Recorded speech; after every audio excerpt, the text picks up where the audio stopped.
Have you ever wondered how a small spark can lead to the destruction of an entire city? Let's rewind the hands of time back to September the 2nd, 1666, a day that started like any other in the bustling city of London, but was soon to be engraved in the annals of history as the day when the Great Fire of London began. It all originated from a seemingly innocuous bakery on Pudding Lane. A stray ember, a tiny spark, ignited a flame that would soon devour the city. The fire, initially small and controllable, was allowed to spread due to the indecisiveness of the Lord Mayor. His inability to make a swift decision was all the fire needed to become a relentless force of destruction. The city was ill-prepared for such a disaster. Its narrow streets were a labyrinth of wooden and thatched buildings, a ready tinderbox waiting for a spark. And when the spark finally arrived, the fire spread with a speed and ferocity that was beyond comprehension. It was not long before the fire pushed north, penetrating deep into the heart of the city. As the fire intensified, it brought with it not just destruction, but chaos. The streets became a theater of terror as people scrambled to escape the unforgiving flames. The fire was indiscriminate, consuming everything in its path, sparing neither the rich nor the poor. The inferno also sparked violence against foreigners. The people, in their fear and confusion, sought scapegoats for their suffering. In the midst of the turmoil, foreigners became easy targets, victims of misplaced anger and fear. The fire was relentless, and the city was helpless. The riverfront, instead of providing a barrier, was rendered useless due to the narrowness of the streets. The fire easily leaped across, continuing its path of destruction. It seemed like the flames knew no bounds, but the winds of fate had other plans. When nature and man conspire, can the course of destruction be altered? The Great Fire of London was not simply a battle against flames, but also a struggle against the elements. The strong winds that day were not a friend to the city, but an enemy. They fanned the flames, pushing them further into the heart of London, making the task of quelling the fire even more daunting. The efforts to put out the fire were not just hindered, they were virtually paralyzed by these winds. Each gust seemed to breathe new life into the fire, making it burn brighter, hotter, and more destructively. The fire, once a mere spark in a bakery on Pudding Lane, had now become an unrelenting beast, consuming everything in its path. But as the saying goes, it is always darkest before the dawn. When the wind finally dropped, the people of London saw a glimmer of hope. The garrison stationed at the Tower of London, a symbol of the city's resilience, stepped up to the challenge. They used gunpowder, a tool of destruction, to create fire breaks. These breaks in the city's structure became its saving grace, stopping the fire from spreading further. Yet the fire's wrath was not completely contained. St. Paul's Cathedral, a beacon of faith and hope for the city, fell prey to the blaze. The flames licked the grand structure, reducing it to ashes. The fire also threatened the court of Charles II at Whitehall, adding a layer of political tension to the already fraught situation. The battle was intense, and the losses were great. The city had been beaten and battered, its structures reduced to charred remains. But amidst the smoke and ashes, the spirit of the people remained unbroken. Their will to survive, to rebuild, and to move forward never waned.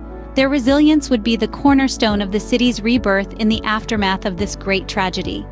The battle was intense and the losses were great, but the will to survive never waned. Can devastation pave the way for transformation?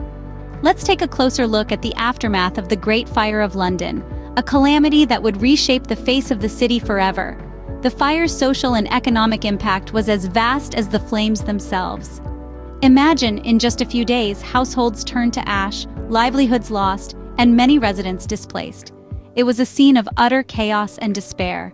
Yet, even in the face of such adversity, the spirit of Londoners remained unbroken. In the wake of the fire, King Charles II found an opportunity amidst the ruins. He encouraged the displaced residents to settle elsewhere, perhaps in a bid to diffuse the concentrated population within the city's limits. The fire had, in a cruel twist of fate, provided a chance to address the city's rampant overcrowding issue. As the city began to rebuild, it held on to a piece of its past. The new London arose on the same medieval street plan, the familiar veins of the city pulsing with a renewed vigor.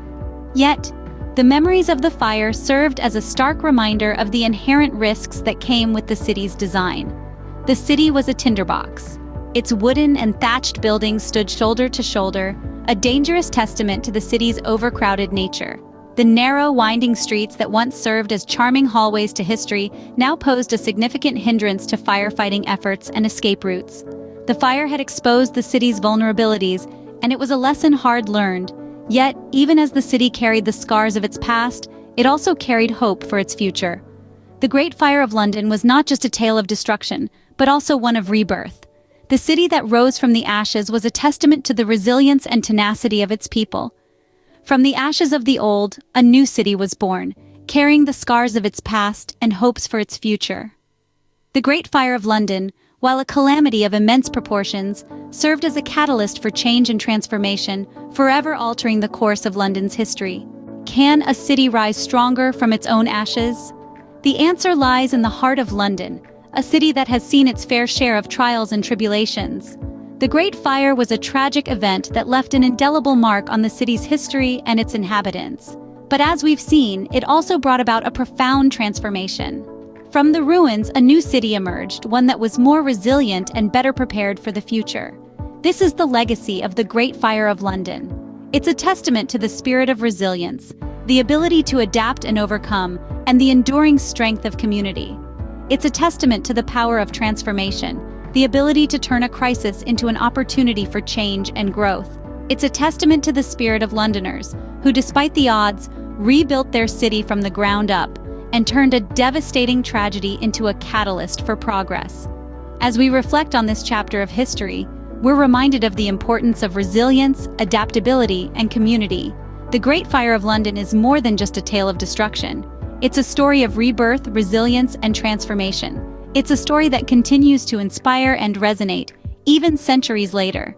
So, as we conclude our journey through the past, let's take a moment to appreciate the lessons learned and the spirit of resilience that continues to shape the City of London today. Thank you for joining us on this journey through history. Please remember to like, subscribe, and hit the notification button to stay updated with our content. Stay curious, stay inspired, and until next time, keep exploring the stories that make our world so fascinating.